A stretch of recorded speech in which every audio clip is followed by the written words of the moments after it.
Assalamu alaikum and welcome to all of you. My name is Mohit Fiaz, and today we are going to talk about the relationship between municipal and international law and what are the state practices. So first thing जो मैंने इस पूरी presentation में ये बात की है कि that is the problem area. What is the problem area now? The problem is that you talk about on one hand state sovereignty, that the state has complete and exclusive jurisdiction over its territory. On the other hand, you are saying that it has state itself is a party to an international community. तो अब international law किस हद तक दरार डाल रहा है state sovereignty पे, this is the complex idea that we are going to talk about.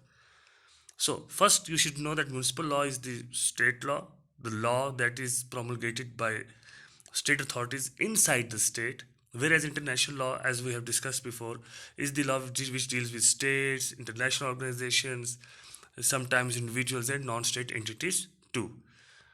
So, the core idea of this whole debate is how far a state court goes to promulgate international rule in its own territory.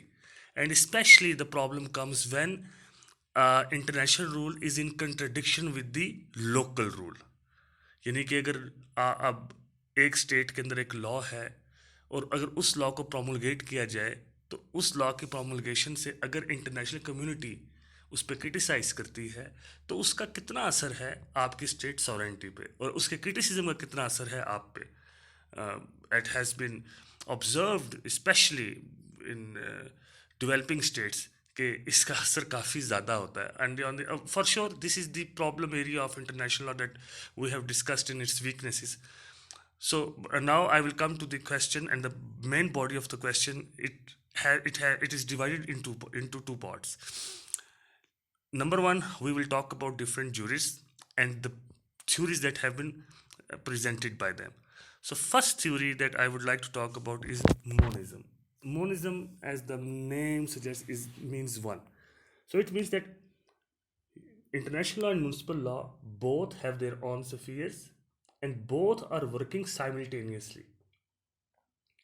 And it is the unified branch of knowledge. Much of credit goes to Hans Kelsen, and if you have read his book, and again, I've been talking about his book, and also in my last videos, that his book, according to me, and I have repeated it like million times before my students and before my peers and my colleagues, that it is one of the masterpiece, uh, especially when it is concerned when it comes to jurisprudence and legal theory, that is pure theory of law. In pure theory of law, Kelsen says that there is a basic norm which is present in every system, and this basic norm is one. And from this basic norm, every law comes out. Every law derives its validity from this basic norm. So whether it's international law or the municipal law, all of these laws are based on one norm, one basic norm. And in the end, it is the individual who is the ultimate beneficiary of all of these laws. And why laws are made? Laws are made to ease the life of individual. अब वो individual चाहे वो किसी state में है, चाहे वो किसी ऑर्गेनाइजेशन का हिस्सा है, चाहे वो किसी नॉन स्टेट एंटिटी का हिस्सा है, in the and international law तो उसी से डील कर रहा था. तो this is the reason why monism theory was, and it is the and Kelsen तो इसी सेंचुरी का है. इससे पहले पुराने जो लॉयर्स थे, जो स्पेशली क्योंकि इंटरनेशनल लॉ की जो बेसिस है जो वो नेचुरल लॉ पे है. और इसीलिए एक और जो थ्योरी जो निकली थी वो ये थी कि मोनिस्ट नेचुरलिस्ट थ्योरी इसको नाम दिया गया था, जिसको जज लाउटरपाक्स, जो कि एक ब्रिटिश जज है, जज इसका मैंने नेम भी लिखा हुआ है, जो मेरी लास्ट लाइन है इसमें, right Lauterpacht and Duguit, who are the chief advocates of monism. And Lauterpacht ने मोनिस्ट नेचुरलिस्ट थ्योरी दी थी, जिसमें उसने ये कहा था कि इन दोनों के मोनिस्ट थ्योरी और इसके अलावा भी कोई भी और जो थ्योरी है, उन सब से जो अबव ऑल रीज़न है वो नेचुरल लॉ की है, और नेचुरल लॉ जो है वो सारों को डोमिनेट करता है. सो बहरहाल ये एक थ्योरी मौजूद है, it is the older one. Next is dualism. Dualism is also called pluralism. But the best thing, the मैंने प्लूरलिज्म का लफ्ज़ इसलिए यूज़ नहीं किया, not to confuse you, because pluralism sometimes gets confusing. So the best thing is to write dualism. So international law and municipal law both are different for and this idea was basically uh, propounded by those jurists who believed in state sovereignty. Hegel का Hegelian जो हेगेलियनिज्म की अगर हम बात करें तो will of state यानी state sovereignty की बात जो है वो सबसे पहले उसने की थी. और उसने और उससे मुतासिर होके इम्प्रेस होके there were a lot of jurist who were also in England like sir John Austin and Jeremy Bentham and other positivists. They got this idea that how can you how can you have international law? I mean, many of them, they do not even see international law as a true law because there is no sanction behind it. So how monists are saying that it supersedes even municipal law when it is itself not a law. तो बहरहाल इसमें दो positive jurist का मैंने जिक्र किया. एक है ट्रिएपल, ही वाज जर्मन. ट्रिएपल ने बेसिकली कहा था कि इंटरनेशनल और म्यूनसिपल लॉ दो वजूहात की वजह से डिफरेंट हैं. One is due to its subject, because state law का जो सब्जेक्ट है वो है इंडिविजुअल्स, और दूसरा है ओरिजिन, क्योंकि स्टेट लॉ उसका ओरिजिन तो पार्लियामेंट है, उसके अपने बनाए हुए कानून हैं. जबकि यहाँ पे स्टेट में जो इंटरनेशनल लॉ है उसका ओरिजिन जो है वो स्टेट्स की विल है, यानी इंडिविजुअल्स की विल नहीं है. Which you can criticise on this basis because now in modern day you have some individuals also like diplomats, like pirates, like prisoners of wars, who are basically individual heads of states, that they are immune to any foreign cases. आप उनके खिलाफ कोई case नहीं कर सकते किसी और अदालत में. यानी आज आप ये कहें कि मैंने बरतानिया की मलका पे केस करा, it can not happen. So international law has its origin not only in wills of in will of states, it somehow it deals with individuals too. फिर Anzilotti is the Italian jurist. He was also judge of international court of justice. उसने जो बात की थी, उसने भी यही कहा कि इंटरनेशनल लॉ और municipal law both are different, but his basis was, उसकी जो थीम थी वो ये थी कि international law is based on promises. And pacta sunt servanda is the Latin term that he used to use a lot of times, that promises must be kept. So basically, international law is based on promises. Monists, they believe that international law is above state law, and dualists, they believe that international law is not the main law, it is the municipal law which overshadows the international law. I mean, both theories have been accepted by different jurists and both have been criticized, because which is true, you do not know, and it is an endless debate. क्योंकि इन दोनों theories को बाकायदा criticise किया जा चुका है बार बार. और इसकी एक और रीजनिंग ये भी है कि जो formal sources of these two systems, I mean international law and the municipal law, I mean, if you talk about international law, it mostly consists of customary and treaty rules, whereas municipal law, on the other hand, consists mainly of judge-made law and the enactments by the parliament. So in the end, yes, there is a difference, which is what has been advocated by dualists. Next is the specific adoption and transformation theory, and this is very important because when you will see the state practices, you will understand more about what is specific adoption and transformation. But very, very briefly, In some countries like UK, where I have given this example, is the 1998 Human Rights Act of UK, where UK had to specifically adopt European Convention of Human Rights, and through act of parliament they specifically adopted it. So इसका मतलब ये है कि जब कोई international law में कोई भी कन्वेंशन होती है, कोई नया रूल आता है, तो आपका मुल्क उस रूल को specifically through act of parliament, through enactment उसको अडॉप्ट करता है as it is. That is called specific adoption theory. Transformation theory ये भी पॉजिटिविस्ट की ही अप्रोच है. ट्रांसफॉर्मेशन थ्योरी के सिंपल ये कि आपने जो इंटरनेशनल लॉ को अपने पास जब आप उसको लेके आएंगे, you have to transform the international rule, ताकि वो आपके स्टेट लॉ के साथ वो कंट्रडिक्शन में ना आए. But this concept has been severely criticised because transformatory theory के जो जूरिस्ट हैं वो ये कहते हैं कि जो इंटरनेशनल लॉ है that is based on promises, right, that we have already discussed about it, and the state law is basically command. So how can a promise overshadow a command?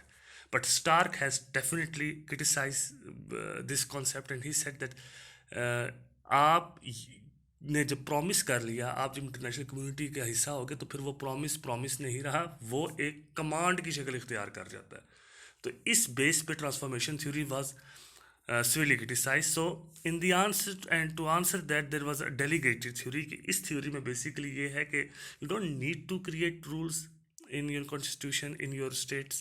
You just have to wait and operate the treaty or the customary rule of international law, and it is up to your constitution that how it handles the rule.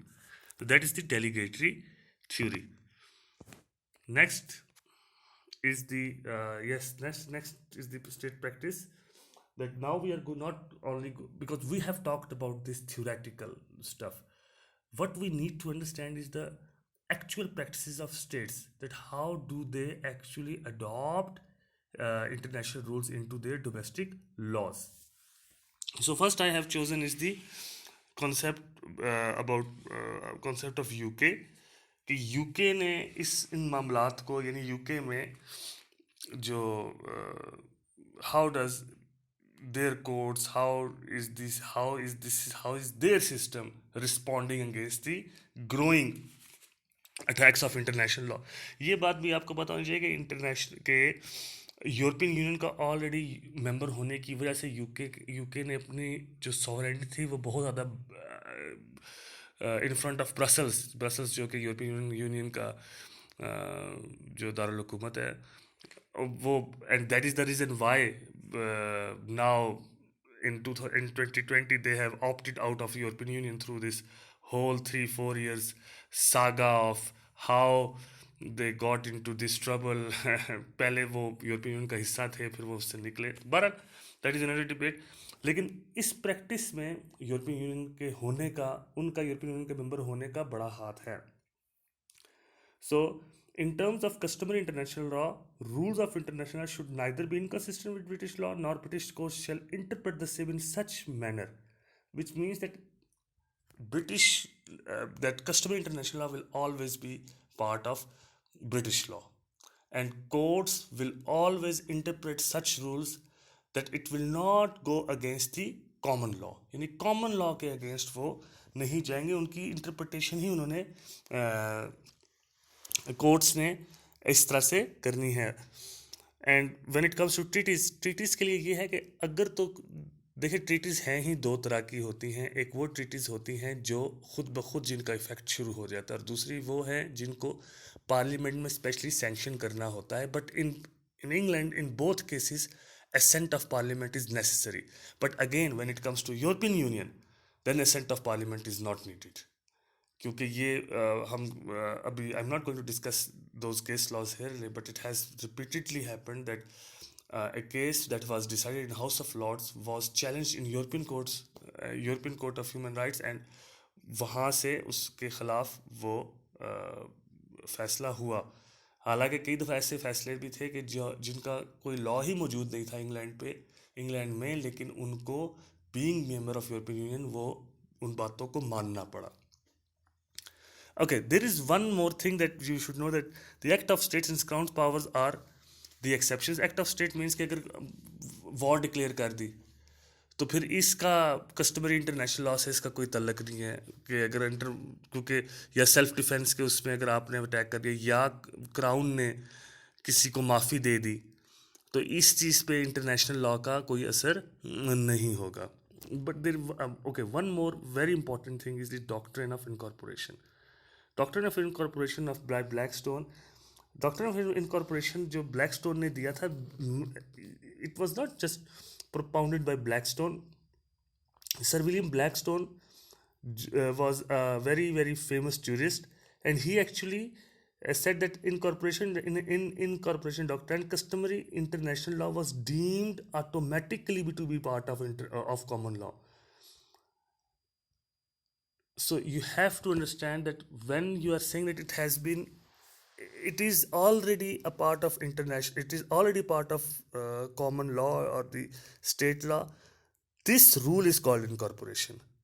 आप यही समझें, जिस तरह this practice has been observed in many other countries where customs of international law are deemed to be the part of their state laws. So this whole phenomena is called incorporation. This is doctrine of incorporation. अब इसमें आगे दो case laws है. चुंग ची चुएंग versus ये 1939 में था, और Austin versus Australian society 1960. Briefly जो पहला केस है वो रिलेट इसी बात से कर रहा है कि कस्टमरी इंटरनेशनल लॉ को आपने ऐसे इंटरप्रेट करना है कि वो आपके अपने लॉ के ख़िलाफ़ ना जाए. और जबकि दूसरे केस में ये बात हो रही है कि अगर कोई ऐसी ट्रीटी है जिसको पार्लियामेंट ने सैंक्शन कर दिया इंटरनेशनल ट्रीटी को, तो उसके बाद अगर उससे पहले पार्लियामेंट का कोई ऐसा लॉ मौजूद है कि जो उस ट्रीटी से कंट्रडिक्ट कर रहा हो, तो वो ट्रीटी ओवर पावर कर जाएगी उस पुराने लॉ पे. आप इसको, मैंने इनकी आगे डेट्स लिख दी है, so if you want to see it more you can Google them and you can read them out. Next is the practice of USA. Okay, ये बात हम पहले भी कर चुके हैं. वो पेक्वी हबाना का जो केस था लास्ट टाइम भी मैंने आपको बताया, 1900 का ये केस है. इस केस में ब्लॉकेड किया गया था और फिशिंग वेसल्स को अमेरिका ने जब कब्जे में लिया तो जस्टिस क्रे ने ये कहा था कि fishing vessels are not part of blockade, so it was released. And क्योंकि ये कस्टम था और customary international will be treated as the constitution of USA का हिस्सा ही था. यानी again doctrine of incorporation you have to remember. और साथ ही चीफ जस्टिस मार्शल ने भी एक दफ़ा कहा था कि in his famous, and this is very very famous of his sayings, one of his famous saying is that Congress should not interpret law in contravention of international law. So every time international law is interpreted in USA, it has to be interpreted according to the rules of according to the law of land, according to the constitution of USA. So international treaties shall be supreme law of land. That is the Article 6 of US Constitution. And again, self-executing treaties and non-self-executing treaties, as the name suggests, self-executing treaties become applicable and they do not need to be assented by Congress. On the other hand, when there are non-self-executing treaties, they has to be specifically adopted by Congress, because the Senate there, the upper chamber of Congress, is normally adopt such treaties. So there are some other practices. For example, practice Ashman versus Attorney General 1962 is a very very famous case, and if you study it, you will understand that the practice of Israel is almost as English practice. And when it comes to Greek constitution embodies accepted international rules to be part of her law. European Union law is strictly binding on all of its member states. I have specifically mentioned it because there is no escape. If you are a member of European Union, then you are bound by its laws. I mean, European Union is also is a kind of convention, an international convention, right? In Pakistan, the British practice is followed, but in case of repugnancy with the Constitution of Pakistan, the constitutional provisions will prevail. So, if you want to conclude it, The conclusion that you understand here is that which of these theories are that the theories that we have discussed have are primary, which of them are true and which of them are not true. So the idea that you can get is that it is the concept, it is basically a matter of controversy, and it will continue indefinitely. But practices of the states, it suggests that mixture of international law supremacy and municipal law supremacy and coordination of legal system exists. So there has to be coordination. It will depend only upon the situations. That if in one situation it may happen that international law will overpower municipal law. In some other situations it may happen that municipal law will overpower the international law. So there is no general rule, that you cannot generalize that all the states are following which practice, if they are following British practice or they are following US practice. So in the end, a lot of room has been given to states themselves, that how do they adopt and adapt towards growing powerful international law and international regimes. And the last one is the most of times you see that if a rule of international law is inconsistent with local enactments, mostly state courts accept the local law. So in the end, sometimes, I mean, not sometimes, many times it happens that municipal courts somehow, some way resort towards their own laws, on local laws. So I hope this presentation gave you a bit of idea about the state practices, especially because the second part was more practical one, and the first part was all about theories. And one thing you have to understand that as diplomats, prisoners of wars, heads of states, counselors, they all are now the subject of international law. So these practices do actually have I mean these actors, these international individual actors also have a say in this regard. So hope to see you next time.